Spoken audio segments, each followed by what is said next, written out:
Abner Benaim, Claudia Piñeiro y Fernando León de Aranoa conversan con Guillermo Altares. Hola, buenas noches. Muchísimas gracias por haberos acercado. Bueno, voy a hacer una presentación rápida. En realidad no hace falta mucha presentación, pero a mi derecha tengo a Claudia Piñeiro, que diría que es una de las grandes voces de la novela negra en el inmenso territorio de la lengua española. Le recomendaría muchísimo que leyesen El tiempo de las moscas. Es una novela realmente extraordinaria. Es la última, ¿verdad? Sí. Y Tuya, que creo que es la primera, que es una novela que incluso se estudia en las escuelas, que no ocurre con muchísimas novelas negras, y que viesen su serie El Reino, que se puede ver en Netflix. Al fondo, Fernando León de Aranoa. Empezó en televisión y, bueno, es una palabra grande, pero creo que se aplica perfectamente, que es autor de un puñado de clásicos del cine español: Familia, Barrio, Los lunes al sol o El buen patrón. También ha sido cuentista y documentalista. Y Abner Benaim juega en casa, es autor de diferentes documentales, películas: Chance, Empleadas y patrones, Invasión, extraordinario reconstrucción, que tiene 10 años la película. Me acordaba de haberla visto y justo preparando la charla vi que era 2014. Quisiera recordar a Juancho Rodríguez, el fotógrafo español del País, que es mi diario, que murió durante la invasión de Panamá con un certero disparo de los marines aquí al lado, y su último, bueno, uno de sus trabajos, ¿es tu último trabajo, Plaza Catedral? El más reciente, sí, que es sobre... Es verdad. Sobre la violencia urbana. Y es un poco lo primero que os quería preguntar en diferentes facetas, realmente, desde el documental a la novela, a las series, a las películas de Fernando. Realmente, desde muchísimos ángulos abordáis las realidades sociales del tiempo que os ha tocado vivir, cada uno de vosotros, desde una manera muy, muy diferente. ¿Lo veis así o lo veo yo? Fernando, empieza él, ¿no? Pensé que, como dijiste Fernando, pensé que... bueno, buenas tardes, muchas gracias por acompañarnos. Un honor estar con mis compañeros y gracias a Sergio, Claudia, Tulita y a todos los que organizan este festival que ya lleva tantos años y que tanto queremos. Bueno, si tiene relación con la sociedad lo que escribimos, ¿no? Con la actualidad. Reflejar los problemas de vuestro tiempo desde formatos totalmente diferentes: la novela negra, la serie, el documental o la película. Bueno, ya que estamos hablando de cine y series y demás, voy a arrancar con El Reino. Las novelas también pasa algo parecido, pero El Reino pasó algo particular que quizás más que contar el tiempo que vivimos, contó algo anterior al tiempo que vivimos. O sea, quiero decir, cuando hicimos la primera temporada del Reino fue un suceso, pasó muchas cosas con esa temporada. Cuando hicimos la segunda temporada, que era una novela, una temporada más política, la primera era más religiosa, algunos decían, uy, exageraron un poco. Y ahora permanentemente desde mi país me escribe gente a mí, a Marcelo Piñeiro, que es el coautor y showrunner, diciendo se quedaron cortos. Y después del recital ayer del presidente de mi país en el Luna Park, me escribían diciendo, pero esto es la primera escena de la temporada tal del Reino, cuando en el gas. Y sí, te lo vengo diciendo, igual van y votan lo que votan, ¿no? O sea, bueno. O sea que sí, evidentemente, mucho de lo que escribimos tiene que ver con el tiempo presente, por lo menos en mi caso. Me parece que, como dijo Antonio Tabucchi, hay en el ambiente cosas dando vueltas que no necesariamente es que uno se anticipa a esas cosas, sino que los escritores tenemos antenas muy atentas y captamos más rápidamente, a lo mejor que otras personas que no están tan pendientes de lo que está sucediendo, una realidad que además tenemos la posibilidad de bajarla en palabras. No solamente la detectamos con esas antenas, sino que además las bajamos en palabras. Entonces muchas veces estamos mostrando antes que otros lo que sucede. Para colmo, que como lo que hacemos es ficción, podemos mentir. Entonces no es que tenemos que comprobar y esperar y no sé, un sociólogo para hablar de cómo son las iglesias evangélicas en Argentina, a lo mejor tendría que hacer un montón de trabajo de campo, confirmar, etcétera. Y cuando vos haces una ficción, puedes mentir al respecto. Entonces todo eso hace que tu ficción sale casi paralelamente a cuando en la sociedad se está viendo esa situación, ¿no? No sé si... Sí, bueno, gracias. La verdad que es un placer ver un público así tan lindo para este tipo de evento aquí en Panamá. Para mí, o sea, concuerdo con Claudia que digamos que la realidad está ahí y lo que me pasa a mí es que a veces trato de evitarla, porque digo, por ejemplo, esta vez voy a escribir algo personal y empiezo por algo personal y 2 minutos después estoy hablando de algo social, porque está ahí, porque tendría que realmente taparme los ojos para no verlo. Pues, o sea, aquí en Panamá hay problemas sociales que son evidentes, que uno como turista paseando por Panamá los ve. Entonces, ¿cómo no los voy a ver yo? Me puedo dar un par de ejemplos. O sea, Chance, que es una comedia que hice sobre empleadas domésticas que trabajan en la casa de sus patrones. Alguien una vez me preguntó, ¿pero y cómo hiciste la investigación? Y dije, no hice cero investigación. Viví mi vida en Panamá y punto. O sea, y lo que me pasaba, eso que decía Claudia, que no había forma de exagerar, ni siquiera por el bien de la comedia. Algunas cosas que las escribimos especialmente para dar risa, para hacer un chiste, y cuando terminamos la película la gente venía a contarme cosas que eran mucho peor. Y, o sea, aunque era en tono de comedia, estábamos hablando de temas duros. Y también me pasa que digamos que al día siguiente que está la película ya en los cines, veo otra situación que digo, uy, no, esto no lo incluí. O sea, como que la realidad está siempre ahí y yo creo que uno como cineasta es parte de la personalidad, digamos, de la locura, de la compulsión, estar viendo todo el tiempo y absorbiendo. Una vez, me acuerdo que estaba con mi hijo y yo siempre le estoy diciendo, ¿viste ese señor? ¿O viste eso que pasó allá? Y me dice, papi, ¿tú estás todo el tiempo viendo cosas como para tus películas? Y le digo, sí, te estoy viendo a ti que me estás viendo a mí. O sea como uno que está muy metido en eso. Entonces, bueno, y ni hablar, yo también hago documentales, entonces, y lo que nos pasó con Plaza Catedral, que no quiero ni entrar en eso porque es un tema muy difícil, pero bueno, que la ficción vino de la realidad y después la realidad, digamos, escribió el final trágico que se nos murió el actor principal. O sea, aquí, a 2 cuadras de aquí. Bueno, aquí lo filmamos. Pero, o sea, son cosas que, digamos que yo creo que esa es la materia con la que tratamos. Sí, yo me reconozco mucho en lo que habéis dicho, en lo que has contado tú también, Abner, ¿no? En esa cosa que te dice tu hijo de andar buscando, ¿no? Pero yo creo que también, o sea, que tiene que ver con la curiosidad, ¿no? Que al final, con que las cosas te interesen, ¿no? Que al final para escribir una historia, para dedicarte a esto, pues esa es una parte muy importante, ¿no? Y yo creo que a veces no se trata tanto de ir buscando como de tener una disposición, ¿no? A encontrar las cosas, ¿no? De que, pues eso, que de repente sucede algo que te atrae, quieres entender por qué funciona de esa manera o por qué mal funciona de esa manera y es lo que hace que sientas que ahí puedes añadir algo, contar algo, ¿no? Y también tiene que ver con que, por ejemplo, en el caso de las películas, al final hacer una película es como estás 3 años haciendo una película, si la escribes y la diriges, ¿no? 2, 3 años, ¿no? Entonces es como, al final es como mantener una larga conversación sobre el tema del que trata esa película, ¿no? Es una conversación que primero la sostienes con un co-guionista o contigo mismo si escribes solo, después con tu equipo, con los actores, con el resto de los miembros del equipo, después la mantienes con tu montador, con la gente de sonido, después con los periodistas, con el público, es decir, al final vas a estar 3 años hablando de lo mismo, ¿no?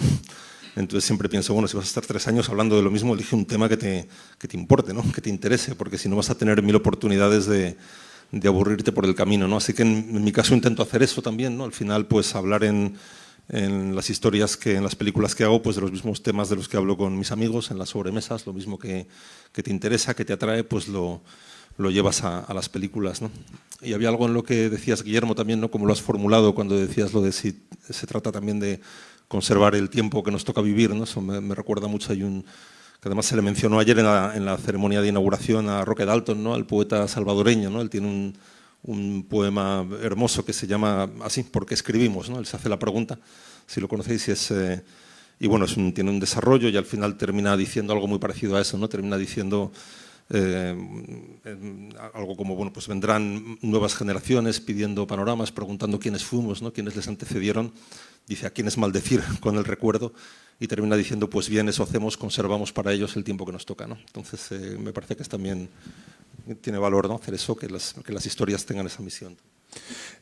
Cuando estaba preparando un poco qué preguntaros, el título de la mesa redonda, Literatura y Cine, un viaje de ida y vuelta, de repente me sugirió una cosa que a lo mejor os parece marciana y podemos pasar, pero que me preguntaba, o sea, las series, que son tal vez una de las mayores formas de expresión de nuestro tiempo, o sea, podemos estar viendo 10 series a la vez. En realidad nacen de la literatura, son los folletines.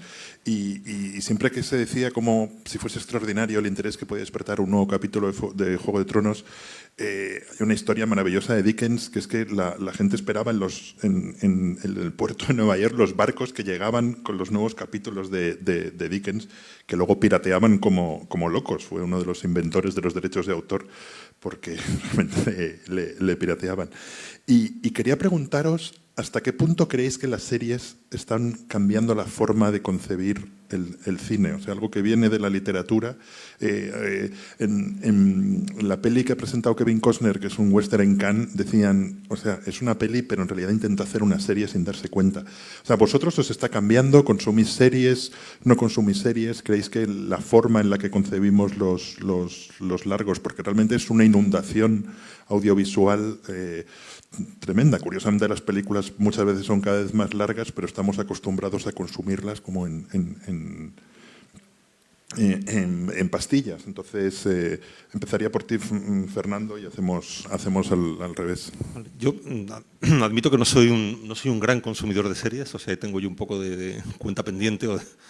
Me gusta mucho, o sea, veo series, pero veo más películas, ¿no? Me sigue pareciendo ese formato de un relato contado en 2 horas, 2 horas y media, 1 hora y media, ¿no? Me sigue pareciendo como algo casi perfecto, ¿no? Para disfrutar de una historia, ¿no? Y a veces, pues el compromiso que te exige ver una serie de muchas temporadas, pues es algo pero esto tiene que ver conmigo, que personalmente me cuesta más, ¿no? Entonces, bueno, esto es como todo, ¿no? Yo, en mi percepción como espectador, creo que hay cosas maravillosas. He visto algo muy reciente que me ha gustado mucho, y luego a veces sí sientes que sí, efectivamente, pues el formato, como están concebidas, para que la gente también a veces se enganche a ellas, ¿no? Y siga viendo el siguiente episodio.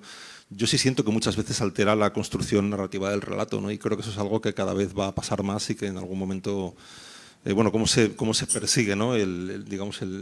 Pues es el compromiso del espectador con la serie, ¿no? Y estoy convencido de que eso afecta muchas veces a los principios de las series, que buscan deliberadamente o decididamente, pues que no las abandonemos, ¿no? Que eso ha sucedido siempre, ¿no? También en las películas, pero siento que eso se está, seguramente por lo que suponen las plataformas también, al final, de una extrema comercialización de los relatos, pues que sí lo siento a veces como más radical, ¿no? Y hace que me preocupe más, igual es mucho decir, pero que me interese menos, ¿no? Como espectador. O sea, noto en algunos casos, ¿no? Pero siento que es algo que pasa, ¿no?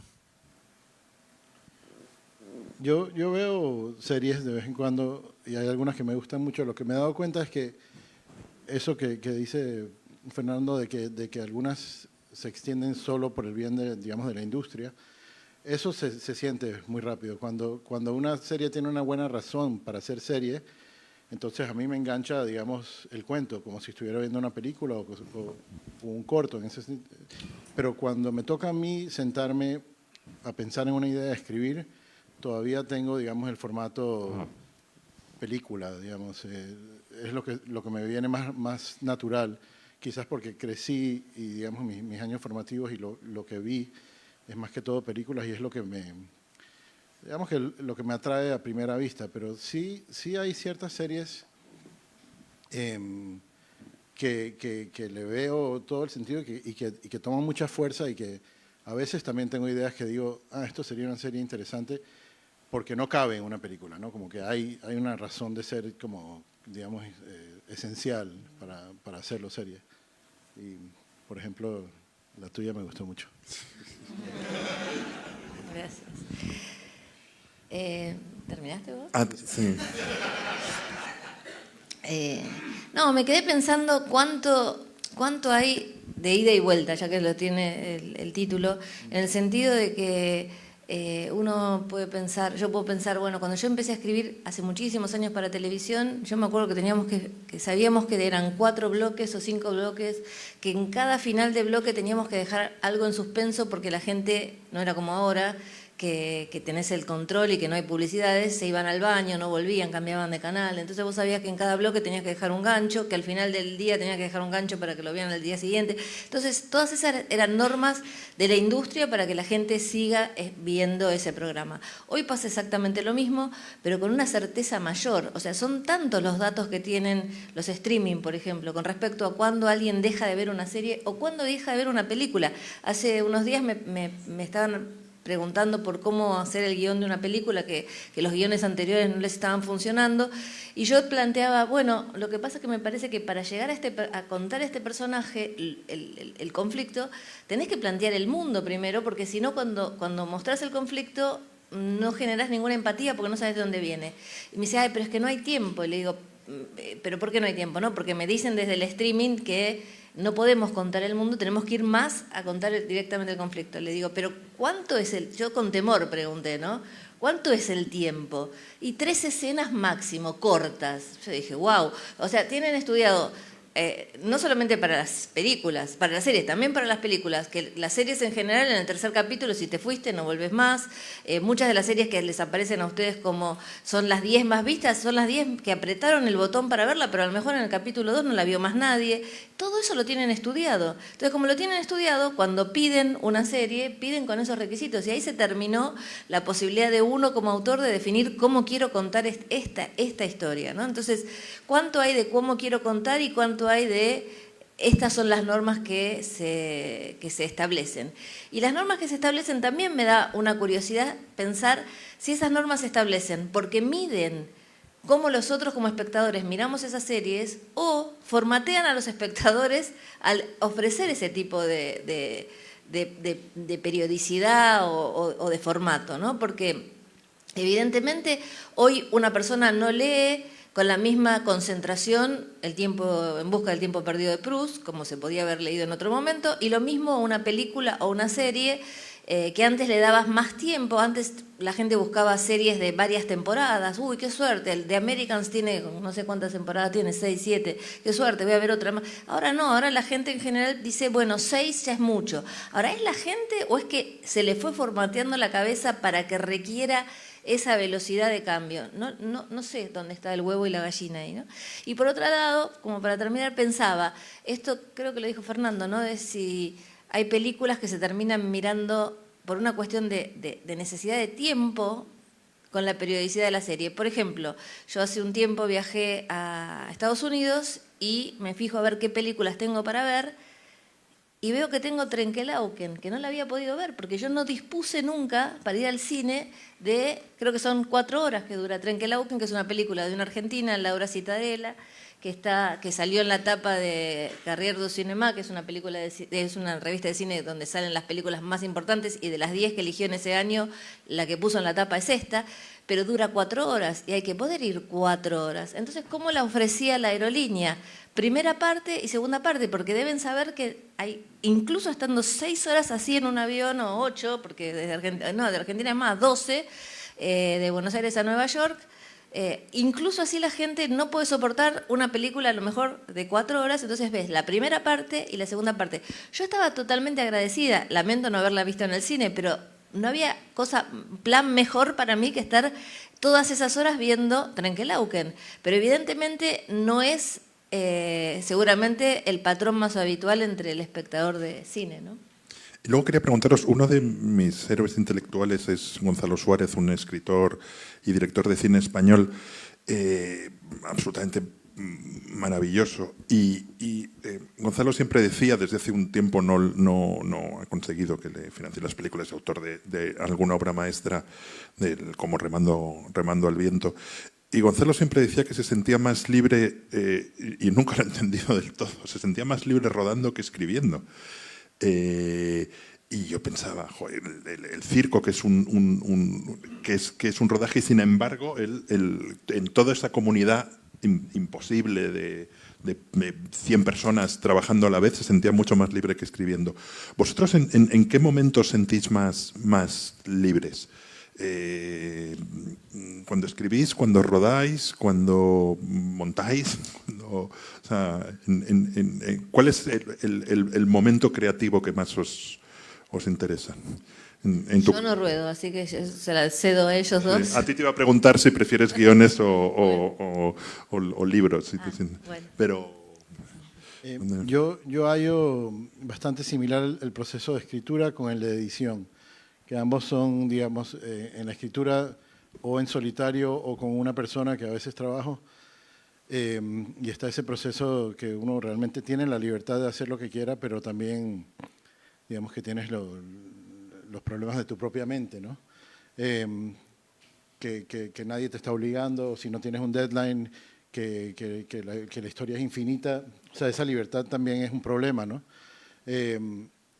Y en cambio, y eso es similar tanto en la escritura que escribes, reescribes, editas, como en la edición, que estás trabajando usualmente con un editor o editora, y que hay un proceso creativo bastante personal, pues es que estás con una o dos personas, se lo muestras a amigos, hablas, es algo más a escala humana.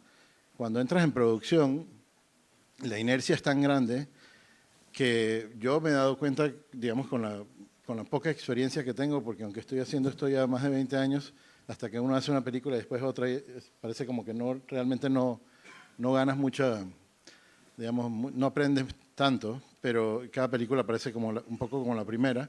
Pero una cosa que yo me digo a mí mismo, tratando de tener esto en cuenta, es, ok, dentro de este rigor de hacer una película y el set y las 100 personas o 50 personas que están trabajando y el horario y el dinero y todo eso, trata de mantener la mente libre, trata de jugar, trata de poder pensar, digamos, como que es algo que estás haciendo con cierta diversión. O sea, porque si entras en el rigor de la maquinaria, es como te frenas, pues te trancas. Entonces, yo creo que es parte del trabajo del director mantener su mente suelta. Y que a veces es difícil, porque está un asistente de dirección diciéndote te quedan 14 minutos, o un productor diciendo se acabó la plata, o uno mismo cansado porque no has dormido. O sea, hay tantos factores. Y entonces mantener eso de, no, estoy aquí, estoy haciendo una película y toda esta gente depende de que mi mente esté suelta. O sea, no es fácil, es algo esquemático, pero que yo trato y he visto que la mayoría de los directores que admiro tienen esa cualidad, que trato de imitar, digamos, que son gente que sabe lo que está haciendo, pero que tiene una soltura a la hora del perform. No solo el director, los actores también, todo el que le toca actuar en ese momento tiene que hacer algo muy específico, pero también tiene que tener la flexibilidad de mover tanto su cuerpo como su mente, dependiendo de dónde está en esa situación, en ese estado de ánimo. O sea, hay una cosa ahí que para el ser humano uno tiene que realmente comportarse como humano, y eso no puede ser rígido. Sí, es verdad que en el rodaje uno corre el peligro, ¿no?, de convertirse en un gestor, o sea, en tratar de que los tiempos funcionen, de que todo el mundo esté bien, de sacar adelante un plan, ¿no?, que llevas preparado. Y es verdad que eso te puede quitar pues esa libertad creativa que necesitas también, porque al final yo creo que para que cualquier trabajo salga bien, sea el de escritura o el de dirección, tiene que haber margen para la inspiración y para la diversión, ¿no? Si no te diviertes es muy difícil que salga bien, ¿no? Yo en mis primeras películas llevaba un reloj y estaba pendiente de las horas que me quedaban, del número de planos que quería rodar, y cuando ya ves que eso te está paralizando, pues yo ya había un momento en que decía, ya me quito el reloj, ese es el trabajo del ayudante de dirección, y ya a mí que me regañen, que me digan, ¿no? Que vengan alguien a decirme, oye, hay que terminar, porque entonces prefiero disfrutarlo desde ahí para poder tener esa sensación de libertad. Yo creo que falsa sensación de libertad en rodaje, pero que es necesaria, ¿no? Y yo es verdad que frente a eso, o sea, alguna vez he sentido como que en realidad para escribir y para dirigir necesitas son como dos almas muy diferentes, ¿no? O sea, que al final cuando escribes solo, es una sensación, bueno, de mayor soledad, ¿no? Y sin embargo cuando diriges, pues gestionas un equipo de 50, 100, 150 personas y realmente no parece que la misma personalidad que sirve para escribir sirva también para dirigir, ¿no?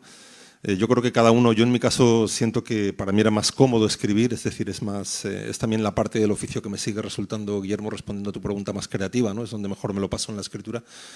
Y que la otra, digamos, el otro alma, el de la dirección, me la tuve que inventar, ¿no? O sea, tuve que aprender poco a poco a manejar ese equipo, a negociar con él, por momentos, pues... pero es verdad que para mí el momento más divertido sigue siendo el de la escritura, ¿no? Para mí ¿cómo decirlo, no? El paritorio para mí de una historia es la mesa del guionista, ¿no? Es donde todo aquello empieza a tomar formas, donde los personajes empiezan a caminar, es donde se crea tu vínculo con ellos, ¿no? Que para mí eso es importantísimo, ¿no?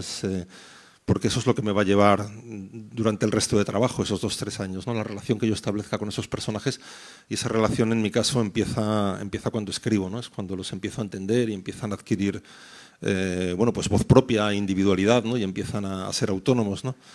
Alguien lo explicaba muy bien, hay un momento muy dulce en la escritura de un guión, que es cuando notas que el peso que tú llevas hasta un cierto punto, de repente esa carga la hacen suya los personajes y ya ellos empiezan y te liberan de esa carga, ¿no? Tú ya tienes que seguirlo solamente, ¿no? A partir de ahí, ese es el momento más dulce, ¿no? Cuando sucede eso, ya las cosas van a ir casi seguro bien, ¿no?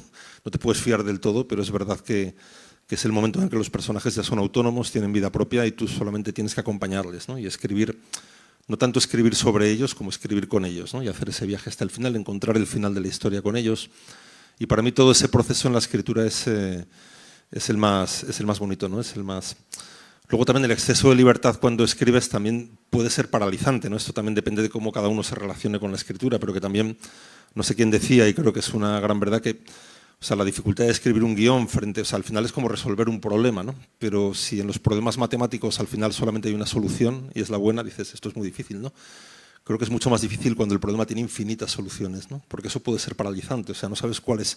Llegas a una, pero dices, esta es la mejor, porque no se trata de encontrar la correcta, sino de encontrar la mejor, ¿no? Y esto es verdad que puede ser paralizante en el proceso de escritura, pero si aprendes también a manejarte y a manejar esa incertidumbre y a buscar, pues es mucho más, para mí es más atractivo, ¿no? Más ese proceso que el de dirección, que también poco a poco, película a película, te lo decía antes, pues he aprendido a disfrutarlo más, ¿no? Para mí al principio era una tortura dirigir. En las primeras 2 o 3 películas yo decía, pero esto que lo haga otro, ¿no? O sea, yo quiero estar en mi casa con un café, hay que madrugar mucho, esto es espantoso. La gente se enfada, los actores, el productor te regaña. Y sin embargo, bueno, a partir de la 4ª película quizá, o sea, me ha costado. Ya dije, esto está bien, esto es muy bonito, es muy divertido si consigues manejarlo, como decía Abner, ¿no? Con espíritu lúdico y ir no tan preocupado, tan agarrotado, sino ir a jugar, ¿no? Eso es importante, jugar siempre. Y en tu caso, Claudia, ¿tienes claro, o sea, cuando tienes una idea, tienes claro qué va a ser? O sea, ¿en qué momento eso se convierte, por ejemplo, en Reino o se convierte en una novela? O sea, ¿en qué medida te influye en el proceso? En realidad, cuando yo pienso sola una idea, o sea, no una idea, me aparece una imagen y quiero escribir, seguro va a ser una novela. Después, bueno, puede terminar siendo otra cosa. Pero en general, lo que naturalmente me sale es escribir novelas y el guión del Reino fue algo que nos propusimos con Marcelo Piñeiro. Con Marcelo Piñeiro nos llamó un día un productor, él había hecho la adaptación de Las viudas de los jueves, que es una novela mía, había hecho la película, y nos llamó un productor y nos dijo, yo quiero que escriban Las viudas de los jueves 2, y nosotros dos, que tanto no nos conocíamos en ese momento, escuchamos la propuesta y salimos de esa reunión y dijimos, vos yo no, le dijimos también ahí al productor que no teníamos ningún interés en escribir Las viudas de los jueves 2, ni yo escribir Las viudas de los jueves 2, ni Marcelo filmar una película, porque también era una etapa terminada. Para los dos había sido una historia que quisimos contar en su momento, yo desde la literatura, él desde lo audiovisual, pero ya estaba, no queríamos ninguna Viuda de los jueves 2. Y Marcelo me dijo, bueno, pero ya que nos juntaron, ¿por qué no nos ponemos a pensar qué tenemos ganas de contar? Y se nos ocurrió... crear a Milei. Sí, bueno, se nos ocurrió esta historia del pastor evangelista que llegaba a presidente de la Argentina, entre otras, pero que nos quedamos con esa, lamentablemente. Ahora también me escriben por las redes y me dicen si no se me puede ocurrir algo feliz para que se cumpla. No se me ocurre, pero hago todos mis esfuerzos para eso. Pero la realidad es que, bueno, en general los guiones no me aparecen como un deseo de quiero contar esta historia, voy a escribir un guión, sino que eso va para el lado de la novela. Cuando aparece un guión es porque alguien me propone un proyecto audiovisual y entonces empiezo a pensar una historia o cómo adaptar una novela, un cuento, lo que sea, para un proyecto audiovisual, pero muchas veces hay un motor que lo enciende otro, que no lo enciendo yo. También tiene que ver con que yo justamente no soy directora, no soy productora, entonces pensar, voy a hacer un guión para una película, me enfrenta a algo muy complicado de pensar que lo puedo llegar a realizar. Un libro es más fácil, escribís un libro, no quiere decir que te van a publicar cualquier libro, pero del libro pasas al editor y con suerte eso se publica, ¿no? En el caso de una película o de una serie hay muchos otros factores, desde económicos a no económicos, y en ese sentido vos me decías, ¿en cuál te sentís más libre? Vos escribís una novela y escribís lo que tenés ganas, dentro de ciertos límites, porque tampoco es que puedes escribir cualquier cosa que se te viene en ganas. Edward Said tiene un libro muy bueno que se llama Beginnings, que creo que no está traducido al castellano, por eso digo el título en inglés, que él analiza los comienzos de las novelas, cuentos, ensayos, etcétera, y dice que esa fantasía que tenemos algunos o que tienen algunos de, bueno, yo soy libre y escribo lo que quiero, se termina cuando escribís la primera página de lo que estás escribiendo, porque vos mismo trazás los límites del universo que vas a empezar a contar. Entonces vos mismo ponés unos límites que no podés transgredir. Pero en el caso de un proyecto audiovisual, los límites los ponen otros, desde los presupuestos hasta los actores que pueden o no ser parte del proyecto. A veces cambia un actor y te dicen, tenés que cambiar tantas escenas porque para este actor no van.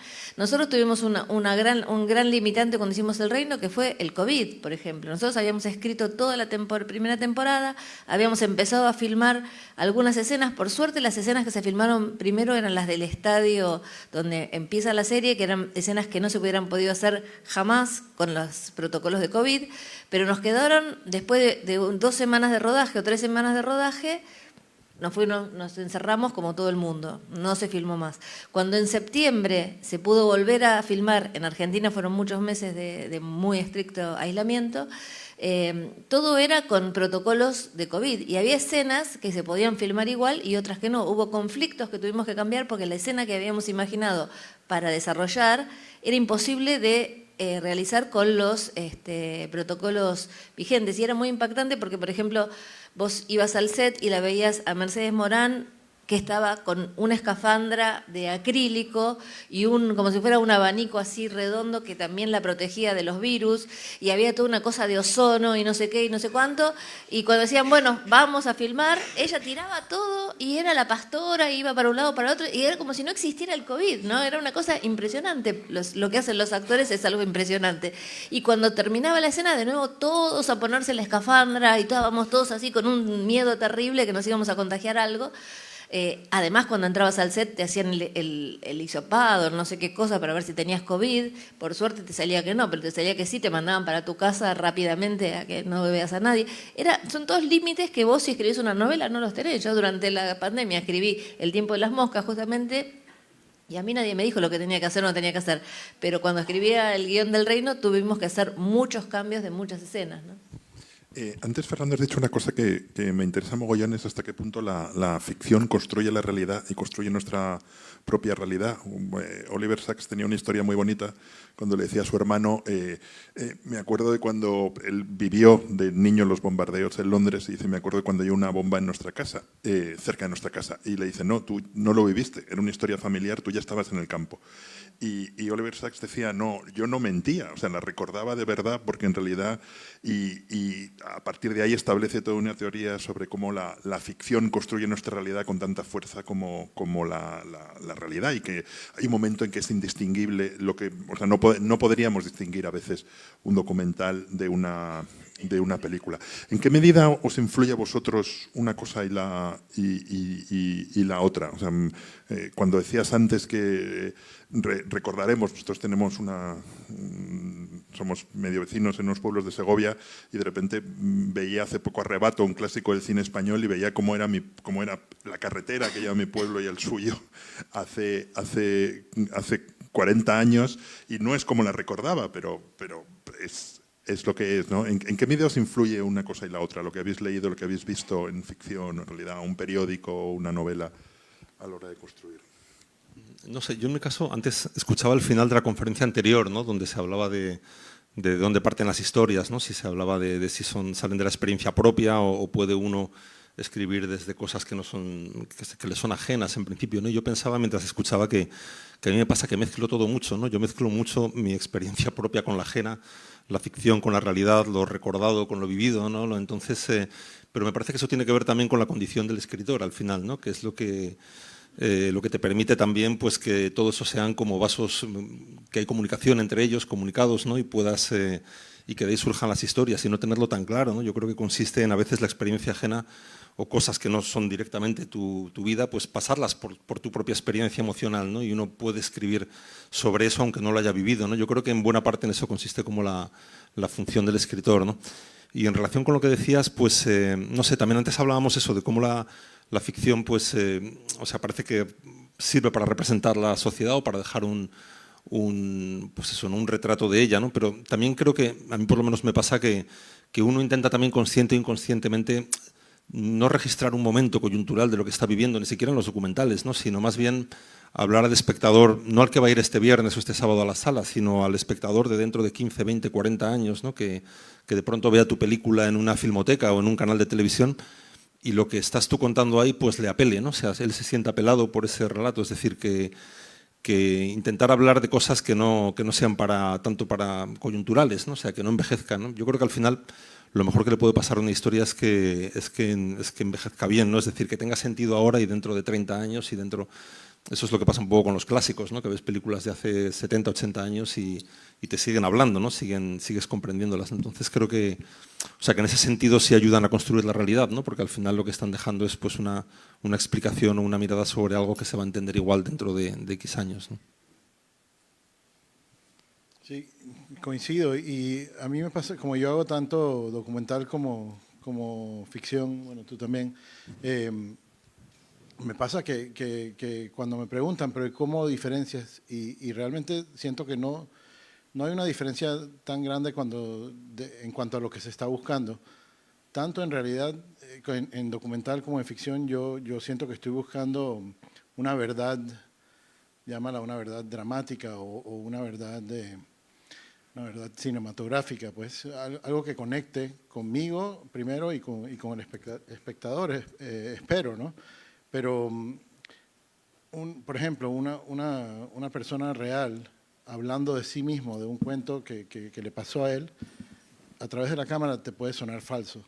O puedes decir a esta persona algo, a veces no es ni siquiera la persona, a veces es la manera en que está iluminado o el ángulo que tomó el camarógrafo y suena falso. Y es la persona real hablándote de lo que le sucedió. Y un actor que viene y lo hace puede sonar más genuino. O sea, uno está buscando lo mismo, o sea, tanto en una persona real como... Y yo trabajo también con actores naturales, digamos, gente que nunca ha actuado antes, y con actores muy profesionales, y al final estás buscando eso que a mí me suena como genuino. Y siempre que estoy detrás de la cámara, ese es mi radar, como que verdad, mentira, como si fuera un detector de mentiras. Pues, pero me pasa igual en ambos. Y sí, uno alimenta al otro. O sea, yo siento que está todo junto. O sea, que cine es cine. Que una vez que uno saca una cámara y empieza a filmar, ya, digamos que todo lo que no filmas es parte de tu construcción también. O sea, cuando ya empiezas a decidir, como al inicio, ¿no? Porque pusiste la cámara para acá y no para allá, ok, estás contando una historia y no todas las demás. Entonces, sea en documental como en ficción, siento que uno no está buscando solo la realidad, sino la ilusión que crea esa realidad, que ahí es donde está, digamos, la magia, que por qué seguimos yendo al cine, por qué nos emocionamos, por qué todavía estamos aquí hablando de esto, porque hay una magia, una ilusión ahí que nadie sabe de dónde viene y cómo se encuentra, pero que nuestro trabajo es reconocerla. Es como, ahí está, mira esa luz, mira lo que hizo este actor, mira esta situación, mira te cuento esta historia. O sea, esa es la magia que uno está buscando siempre. ¿Tú, Claudia? Yo me perdí de la pregunta original ya, pero algo voy a intentar.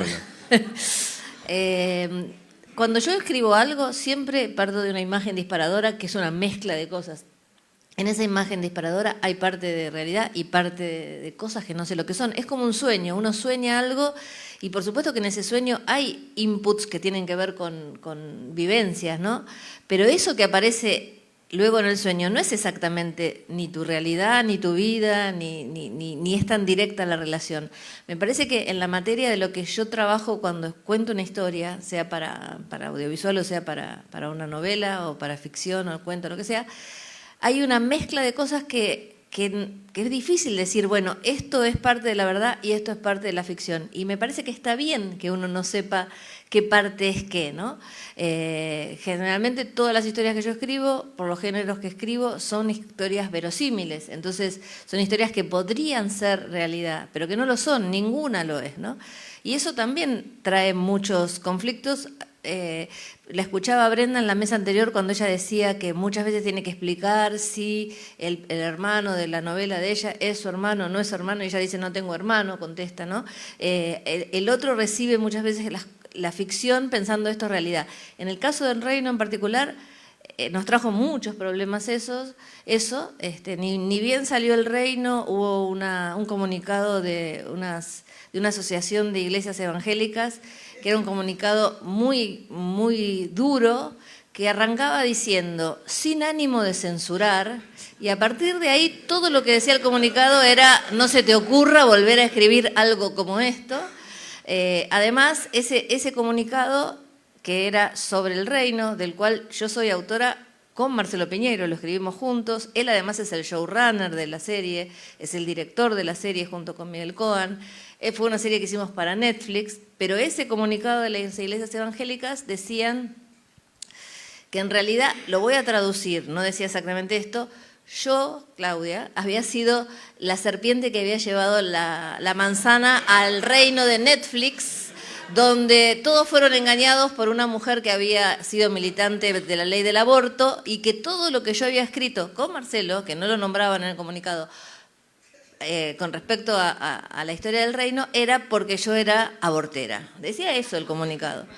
Era muy impactante, ¿no? Yo ahora me río, pero por supuesto que lloré un montón de horas en mi casa cuando leí eso. Me dio miedo, porque además la Asociación de Iglesias Evangélicas es una asociación muy poderosa en mi país. De hecho, cuando Milei le saca el presupuesto a todos los comedores populares, o sea, le saca el presupuesto con el que daban de comer a determinadas personas, a la asociación que se lo da es a esta Asociación de Iglesias Evangélicas, es una de las primeras que recibe los fondos.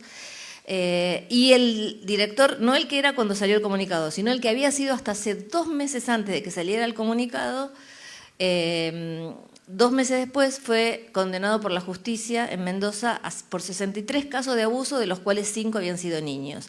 Entonces vos decís, esta gente, es impresionante, hace una carta donde dice, sin ánimo de censurar, donde dice toda una serie de cosas sobre mi persona por haber escrito una ficción, y además tienen adentro un señor que después es condenado por 63 casos de abuso. Es todo muy raro el mundo.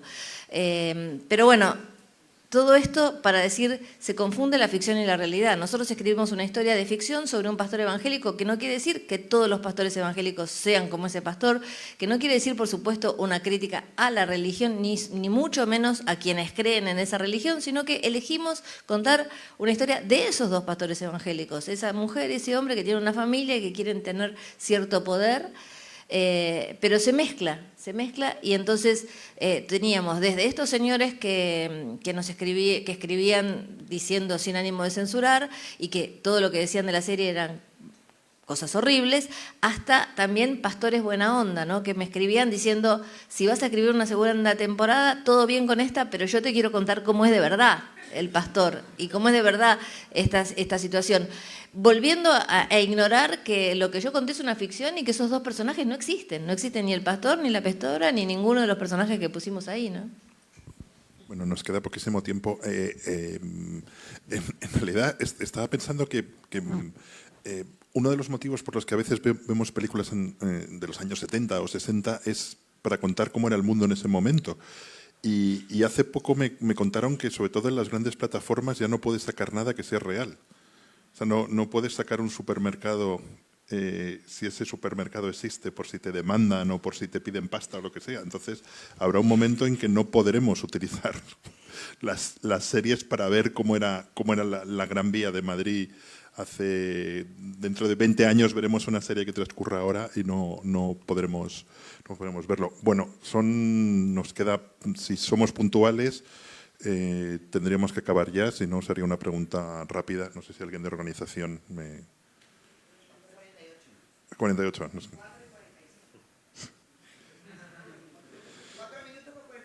No sé. Perfecto. Pues sí, tenía ganas de preguntaros que hay algo en lo que de nuevo se parecen, o sea, buscando conexiones entre vuestras obras y volviendo un poco a mi primera pregunta, de los problemas sociales que tenemos ahora o que tenemos en el mundo, ¿creéis que la desigualdad es el que más nos debe preocupar o el que más nos preocupa o el que más asoma en nuestra obra? En tu caso, Claudia, es la desigualdad de género, digamos, y en las vuestras las desigualdades sociales. ¿Creéis que es realmente el mayor problema al que nos podemos enfrentar y que tiene pinta de que va a ir a peor? Una pregunta sencillita para acabar. Tenéis cuatro minutos. Un minuto cada uno para resolver el mundo. Yo me temo que ese es que ese problema es la base de muchos otros problemas, ¿no? Y que no es de ahora, que es de siempre y que bueno, pues supongo que sí, que nuestras películas, pues no todas y unas en mayor medida que otras, pero que hablen de eso y lo cuenten, supongo que es así, ¿no? Yo en mi caso, a lo mejor sí siento que los documentales que he hecho a lo mejor tienen una voluntad más decidida de abordar esas cuestiones, así. Muchos han sido, yo a veces, algunos de ellos los he llamado, son para mí, digo, es un trabajo de servicio casi, ¿no? Es que he hecho pues a veces para Médicos Sin Fronteras o para el MPDL en zonas más pues de conflicto y eso, y muchas veces pregunto qué se quiere de mí, ¿no? O sea, ¿qué hago? ¿Cómo puede ser útil, ¿no? Entonces ahí sí es ese tipo de trabajo, ¿no? Que lo he hecho más en los documentales, ya digo.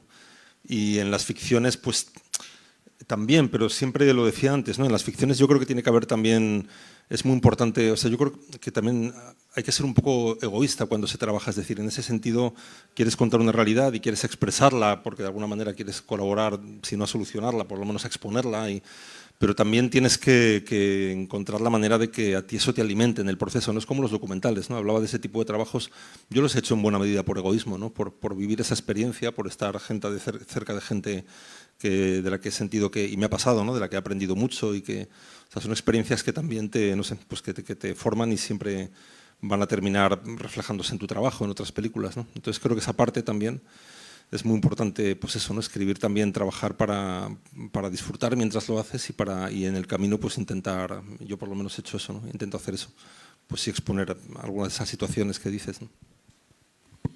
Sí, de acuerdo, y bueno, en Latinoamérica es uno de los problemas más aparentes.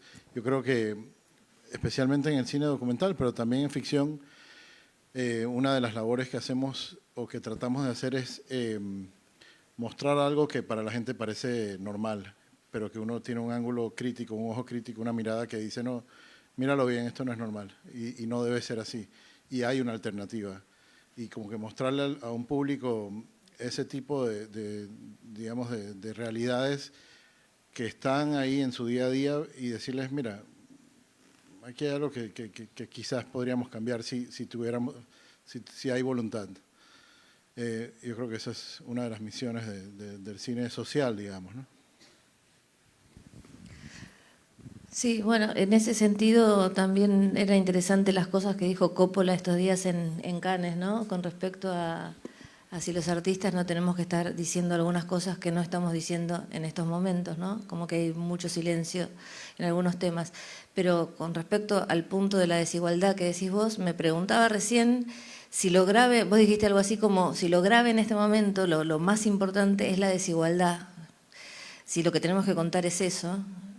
Y yo pensaba si lo que tenemos que contar no es qué hacen distintas sociedades, distintos países y distintos gobiernos con esa desigualdad. Quiero decir, hay países donde la desigualdad genera una pobreza que se la criminaliza y se la mete en una prisión y en condiciones infrahumanas, y hay otros gobiernos, el mío, que probablemente apostarán a que se muera el desigual. Bueno, no alcanza para que coma, no comerá, y bueno, esa desigualdad se va a eliminar de esa manera, ¿no? La pobreza se puede llegar a eliminar matando, no matando, porque nadie piensa voy a matar, pero bueno, si se mueren porque no comen, se irá igualando la base social. Entonces, digo, lo que tenemos que contar nosotros hoy es esa desigualdad que es evidente y que la vemos todos y que las ven todos, o qué es lo que hacen determinados países para solucionar ese tema de la desigualdad, que no es una forma de solución, sino todo lo contrario.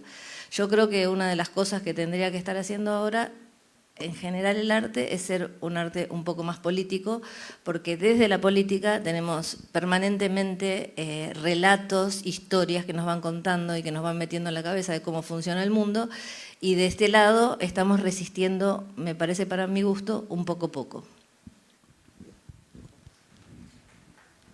Pues ahora sí.